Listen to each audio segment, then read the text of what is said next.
গাউসুল আযম মানে মহান সাহায্যকারী। তো আপনাকে সাহায্য করতে পারে কে?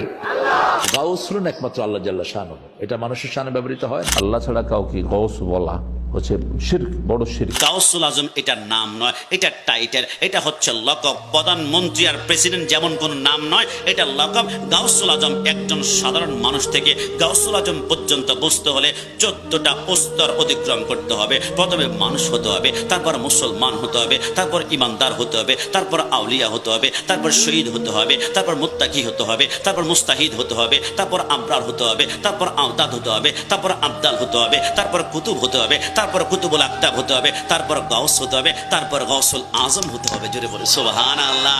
ওইখান থেকে আরো 14টা স্তর অতিক্রম করলে সরকার মদিনা পর্যন্ত পৌঁছা যাবে। 14 নম্বর হচ্ছে তারপর তাবি হতে হবে, তারপর তাবি হতে হবে, তারপর সাহাবী হতে হবে, তারপর আনসার হতে হবে, তারপর মুহাজির হতে হবে, তারপর সিদ্দিক হতে হবে, তারপর